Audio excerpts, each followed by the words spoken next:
ter en conta para falar disto é que o noso corpo está formado por diferentes sistemas, como son o sistema nervioso, o sistema endocrino ou o sistema inmune, pero isto non quere dicir que podamos analizar cada sistema por separado. O noso corpo é a integración de todos estes sistemas nun complexo engrenaxe e cada un deles afectará ao resto.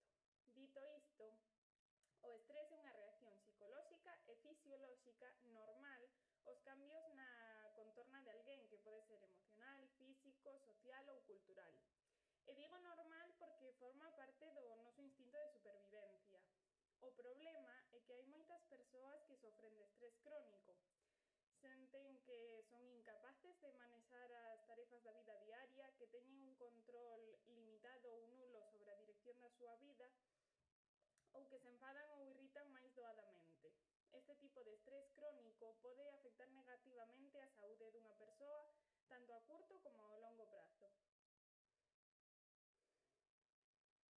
Cabe mencionar que o estrés pode ser de diferentes tipos, mental ou emocional, onde entran todos os temas laborais ou relacionais, por exemplo, e tamén pode ser físico, onde entran diferentes patoloxías que ocasionan sufrimento ou, por exemplo, dietas moi restrictivas, aínda que non son cubículos pechados e ambos tipos se relacionan entre sí. Entón, como afecta o estrés ao ciclo menstrual? Porque é do que falamos aquí. Para responder a isto, primeiro temos que ver onde se orixina o estrés. O sistema límbico é o que coñecemos comúnmente como o noso cerebro inferior, porque é a nosa parte máis animal e instintiva. Nesta parte inferior do cerebro é onde se atopan o hipotálamo e a hipófise, que son unhas estruturas que controlan o sistema endocrino, o sistema hormonal.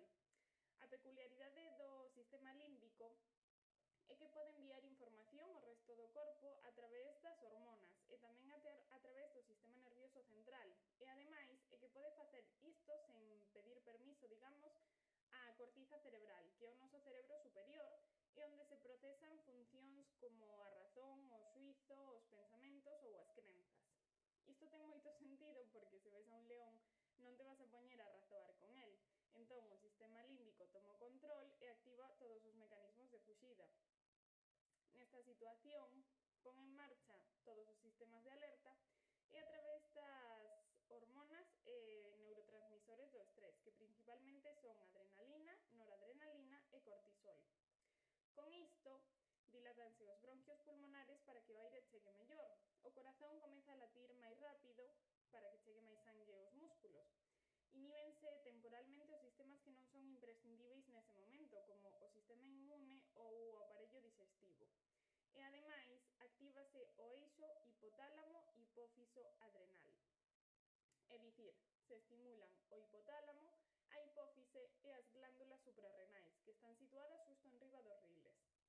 A activación deste eixo aumenta a súa vez os niveis de cortisol e da hormona liberadora de corticotropina, HLC, e ambas xuntas poden suprimir os niveis normais das hormonas de maduración. Isto pode acabar en ciclos anovulatorios ou, se a situación de estrés se mantén no tempo, en amenorrea. Ademais, os niveis anormais de HLC tamén se asociaron con resultados negativos en embarazos e, tanto o abuso físico como emocional ou sexual, se asociaron co desenvolvemento de síntomas máis agudos da síndrome premenstrual ou do trastorno disfórico premenstrual. Polo momento, non se sabe exactamente como afecta o estrés o ciclo menstrual nin de que maneira, pero que sí que non se pon en dúbida é que afecta.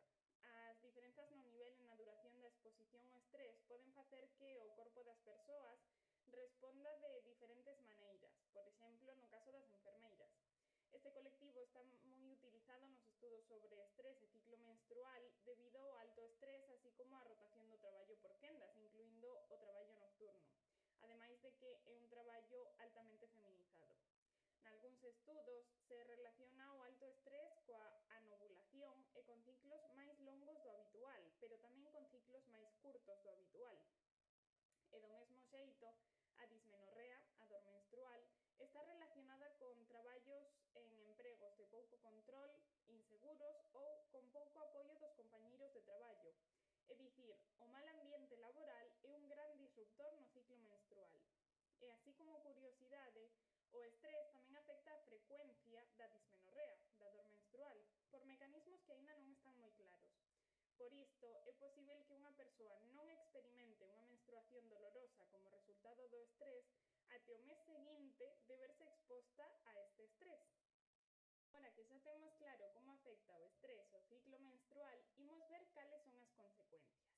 Hai un par de semanas puxenvos un sticker de preguntas para saber cales son as dúbidas que tiñades sobre este tema, e as máis repetidas foron como nos afecta non menstruar durante un tempo determinado e como afecta o estrés á flora vaxinal. Así que imos coa primeira. Neste caso, falamos de amenorrea secundaria, que é a que se produce cando a menstruación desaparece. Unha das principais causas de amenorrea secundaria é o que coñecemos como amenorrea hipotalámica funcional, que, como o seu nome indica, ocorre cando a causa do cese do ciclo menstrual está no funcionamento do hipotálamo. Nunha situación normal, o hipotálamo segrega hormona liberadora de gonadotropina, GnRH, mediante pulsos. Estes sinais chegan á glándula pituitaria, que comeza a segregar hormona foliculoestimulante, FSH, ou hormona luteinizante, LH, según a fase do ciclo na que esteamos. A súa vez, estas hormonas son as que dan os sinais ao ovario para producir os estróxenos e a progesterona.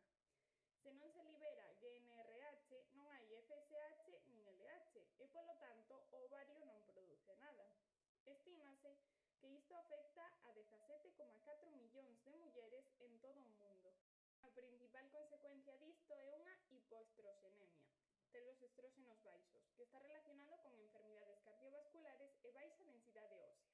Canto máis irregular é o ciclo menstrual nas mulleres novas, maior é o risco de futuros eventos de enfermidade cardiovascular, supoñendo até un aumento do risco do 50%. Tamén se estima que a densidade de masa ósea media dunha muller nova con só 6 meses de estróxenos baixos é equivalente a dunha muller de máis de 50 anos. No caso do estrés relacionado coa amenorrea hipotalámica funcional, é unha relación bidireccional. O estrés pode ser unha das causas para a amenorrea, pero tamén a consecuencia.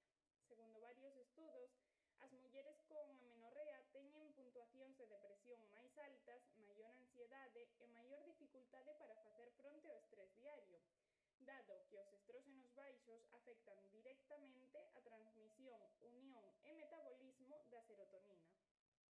Tamén teñen un comportamento máis perfeccionista e unha maior atención aos suizos dos demais, especialmente en canto á aparencia física. A pesar disto, non buscan axuda profesional unha vez que comezan a experimentar irregularidades menstruais. Sobre a segunda cuestión, cando falamos de flora vaxinal, referímonos á microbiota. Estas son os microorganismos que habitan de xeito natural na vaxina, habitualmente lactobacilos, fungos como a cándida e outro tipo de bacterias. Isto mantense nun perfecto equilibrio, e cando se rompe, os lactobacilos baixan e, se aumenta a presenza da cándida, estaríamos ante unha candidiase, ou, se aumenta a presenza das bacterias, ante unha vaxinose bacteriana. A ruptura deste equilibrio pode xerarse por múltiples causas. As máis comúns son o uso de antibióticos, os anticonceptivos orais combinados, o exceso de azucre en sangue, o exceso de lavados da vaxina e o uso de produtos non recomendados, e a falta de transpiración polo uso de roupa interior sintética ou compresas de salva-slips. A candidiase, en concreto, tamén pode estar provocada por un exceso de estróxenos ou por unha baixada no noso sistema inmune. E que elemento afecta a nosa produción de estróxenos a vez que inhibe as nosas defensas? O estrés. E nada máis, agardo que vos quede claro, e se non, falamos por historias